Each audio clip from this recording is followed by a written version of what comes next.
Muito bem. Seguindo naquilo que eu me propus, ou seja, de retroativamente resgatando diversos artigos do professor Olavo de Carvalho e de outros grandes jornalistas brasileiros aí, a respeito não só do governo PT, né, da era Lula na presidência da República no Brasil, mas também diversos momentos da história do PT ao longo das décadas. Né. Eu vou aqui no caso, né, neste episódio, ler um artigo que foi publicado há 20 anos atrás, mais precisamente no dia 13 de julho de 2002, no jornal O Globo, né? O professor Olavo escrevia para o Globo, e cujo título é Lógica da Justiça Eleitoral. Vamos lá.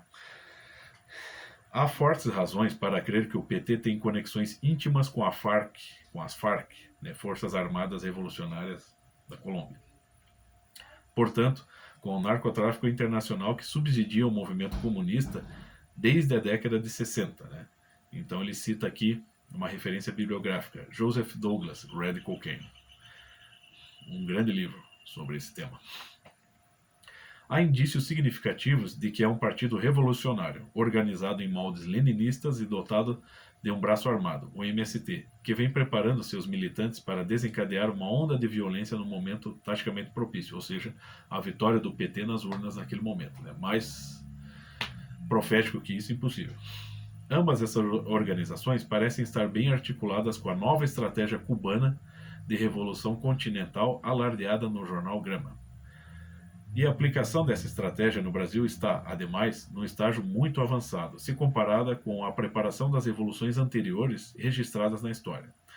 Por exemplo, no começo de 1917, o Partido Bolchevique ainda nem sonhava em ter à sua disposição, como o PT hoje em dia, uma rede nacional de escolas públicas para aí injetar toneladas de propaganda marxista nos corações indefesos de milhões de crianças.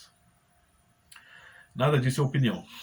É uma representação factual da realidade, baseada em documentação suficiente para fundamentá-la, no mínimo, como hipótese altamente provável. Tanto não é uma opinião que o mesmo conjunto de fatos acima descrito pode ser admitido como real por dois indivíduos de orientação política conflitante, resultando em duas opiniões diametralmente opostas. Uma exultando de alegria com esse estado de coisas, outra vendo nele a antessala do apocalipse. Fidel Castro, por exemplo, acredita piamente na descrição que acabo de apresentar. Se não acreditasse, não poderia ter anunciado ao Foro de São Paulo, não poderia ter, se não acreditasse, não poderia ter anunciado ao Foro de São Paulo que o movimento comunista está na iminência de reconquistar na América Latina tudo o que perdeu no leste da Europa, né, o leste europeu.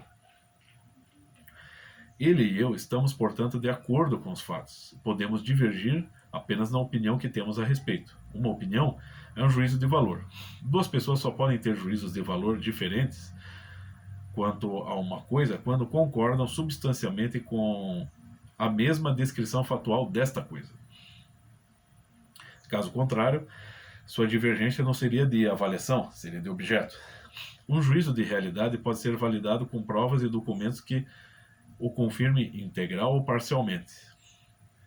Pode também ser impugnado como incorreto ou falso. O que não se pode fazer dele, por qualquer artifício lógico que seja, uma opinião, um juízo de valor, a expressão de uma preferência subjetiva. Gostem ou não gostem, a representação geral de um estado de coisas é um juízo de realidade, não uma opinião. A justiça eleitoral há de então me impedir de publicá-lo, alegando que a emissão desse juízo de realidade favorece uma opinião contrária ao candidato X ou Y? É um problema, não é mesmo? Quer dizer, mais certeiro do que isso, né, e mais atual que isso, impossível, né? Semelhante proibição implicaria de imediato a censura à divulgação de qualquer fato ou conjunto de fatos que fizesse mal à saúde eleitoral de fulano ou beltrano. Logo, se um desses matasse a própria mãe, o público deveria ser privado dessa notícia até depois de confirmada a vitória ou derrota do matricida nas eleições para a presidência da República. Mais atual que isso, impossível. Nenhuma opinião, por veemente e extremada que seja, pode danar mais a reputação de um homem do que a simples exposição de fatos que o comprometam. Não há um só jornalista neste mundo que, tendo os fatos à mão, prefira emitir opiniões. Não há um só que, podendo ferir de morte o personagem mediante a narração ou exposição substantiva, prefira limitar-se a irritá-lo com respingos de adjetivo. Certeiro também. Logo, das duas uma. Ou a proibição de opiniões sobre os candidatos se estenderá à divulgação de fatos, ampliando a censura parcial à censura total, ou acabará passando ao largo da prática efetiva do jornalismo, sem afetá-la em nada, exceto na imaginação dos meritíssimos inventores dessa arrematada estupidez. Também, mais profético que isso, né? Não dá. Ora, ou essa lei pretende ser levada a sério e está, portanto, destinada a transformar-se num instrumento de controle totalitário, ou é apenas mais um arremedo de lei, mais uma comédia brasileira, mais uma bravata cívica, pomposa e oca, sem outra utilidade senão a de dar às suas excelências, diante de seus respectivos espelhos mentais, a pueril satisfação narcísica de imaginar-se paladinos da democracia. O STF é exatamente isso, né, hoje. Uma lei que no seu enunciado mesmo implica a distinção entre juízos de valor e juízos de realidade, há de abolir essa mesma distinção ao ser aplicada? Ou, se osa de respeitar a lógica do seu próprio texto, não poderá ser aplicada de maneira alguma? Paupérrimo em dons divinatórios, não sei qual das duas hipóteses prevalecerá. Reduzido a apelar ao método experimental, escrevi, pois, esse artigo para tirar isto a limpo. Se vetado pela censura da Justiça Eleitoral, valerá a primeira, se liberado a segunda. Nenhuma das duas é coisa boa. E como diriam os escolásticos, parece que, aqui em latim, tertium non datur. Não há terceira hipótese. Mas não pense que a armadilha lógica em que a Justiça Eleitoral nos meteu para por aí. A vacina dos candidatos contra o risco de opiniões jornalísticas deve proteger a eles, somente a eles, ou deve estender-se aos seus correligionários, ajudantes, parceiros e companheiros de viagem? O dever de calar-me quanto ao senhor fulano ou Beltrano obriga-me a fazer vista grossa a toda a revolução continental que se articula bem diante de nossos olhos?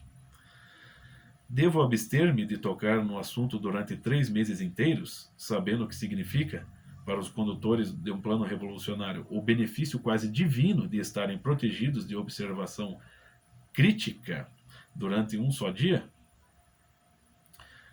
Quanto mais durante 1 mês, ou 2, ou 3? Lenin, escondido na Finlândia, jamais ousou sonhar com uma ajuda tão providencial como essa.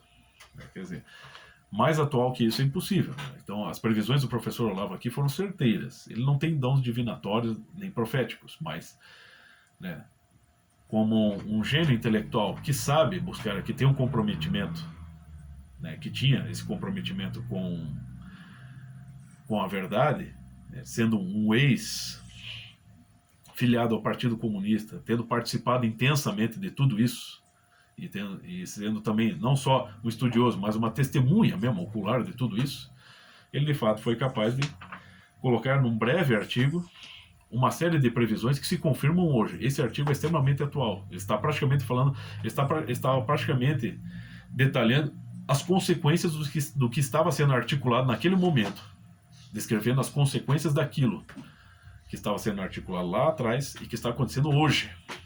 Então, vale a pena. É resgatar a memória intelectual do povo.